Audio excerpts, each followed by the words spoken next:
Hello, everyone. Welcome to the Smart English Podcast. I'm Mia, your host. And I'm Alex. Happy to be here with all of you. Today, we have a super fun and incredibly useful topic for you, especially if you're learning English and living in an English-speaking country, or even just planning a trip. We're talking about English at the supermarket. Alex, have you ever thought about how many new English words and phrases we use almost every time we go shopping for food? It's really a big part of daily life, isn't it? Oh, absolutely, Mia. It's like a complete mini language lesson every single time you step inside a grocery store. From the moment you pick up a basket or a big shopping cart, you're constantly reading signs, asking questions, or understanding what the cashier is saying. It's a very practical place to learn English and something everyone does. Exactly. It's not just about knowing the names of fruits or vegetables. It's about asking for help, understanding the prices, finding special offers, and even talking to the person at the checkout. So, for our A1, A2 learners, this episode will be super helpful for your next grocery trip. We'll help you feel much more confident. So, Alex, let's start from the very beginning of a supermarket trip. When you first enter the supermarket, what's the very first thing you usually do or look for? Well, Mia, the first thing I do depends on how much I need to buy. If it's just a few items like some milk and bread, I'll grab a small shopping basket. But most of the time, I'm doing a bigger shop, so I look for a shopping cart. You know, the big trolley with wheels. It's essential for carrying everything. You just push it around the store. That's smart. A shopping cart is definitely a must-have for a big shop. Do you usually go with a detailed shopping list, or do you prefer to just look around and buy what catches your eye? That's a great question, Mia. I try to be very organized, so most of the time I make a shopping list at home before I go. I write down everything I need, like eggs, rice, chicken, apples. This really helps me stay focused, saves time, and stops me from buying too many things I don't really need, especially those tempting snacks. But sometimes, if it's a quick trip, I might just browse a bit.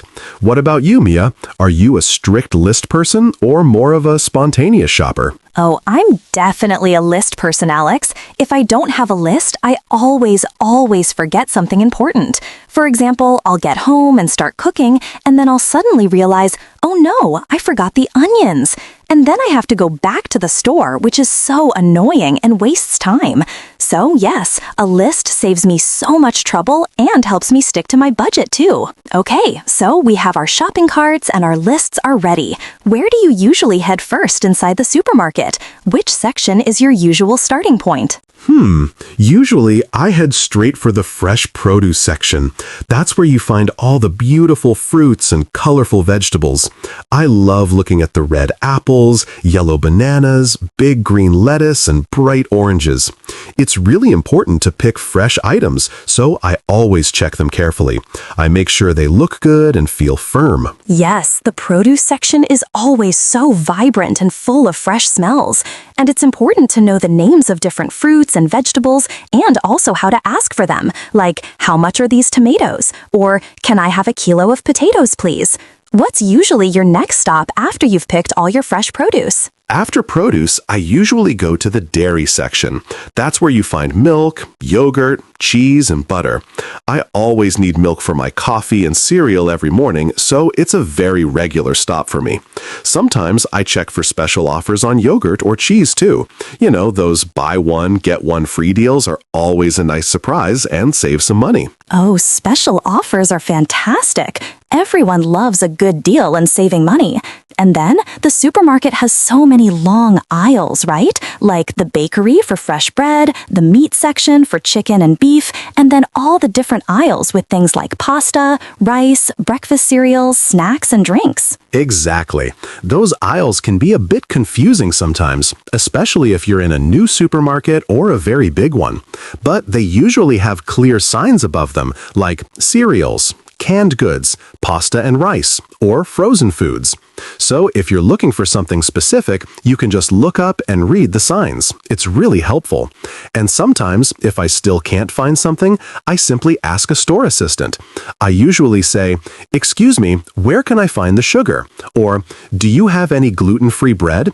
Don't be shy to ask. That's a fantastic tip, Alex. Don't be afraid to ask for help. Most store assistants are very friendly and happy to help you find what you need.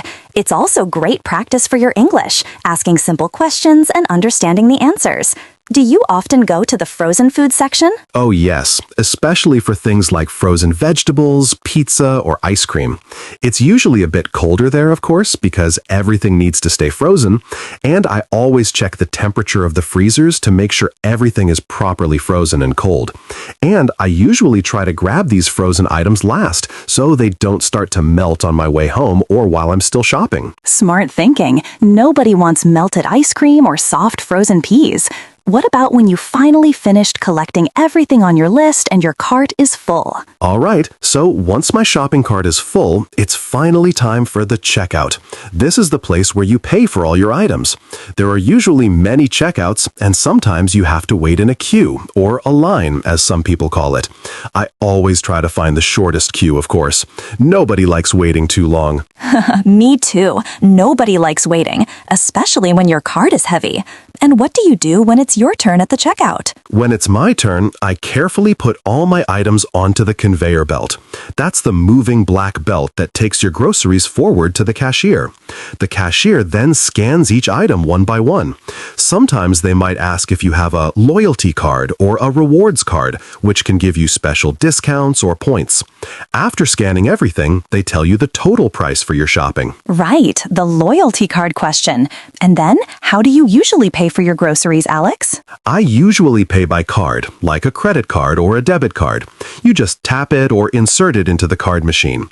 Sometimes, if I've only bought a few small things, I might pay with cash. The cashier often asks, cash or card? And if you pay with cash, they will give you your change back. They also always give you a receipt, which is a small paper that shows everything you bought and the price of each item. Perfect. And then, after paying, you need to put all your groceries into bags. Do you usually bring your own bags, Alex? Yes, I always try to remember my reusable bags every single time.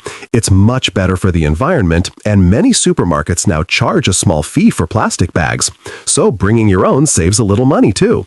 After everything is bagged, it's time to push the cart out and head home. That's a very complete shopping trip, Alex. I think our listeners now have a great idea of what to expect and what important words and phrases to use at the supermarket. Okay, everyone, let's recap and learn a few new useful words and phrases that will make your next supermarket trip much easier. First, a shopping cart, or trolley in some countries.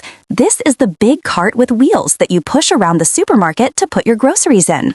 Example, I need a shopping cart because I have a long list today. Next, aisle. This is the long passage or space between the shelves where all the products are displayed. Supermarkets have many aisles.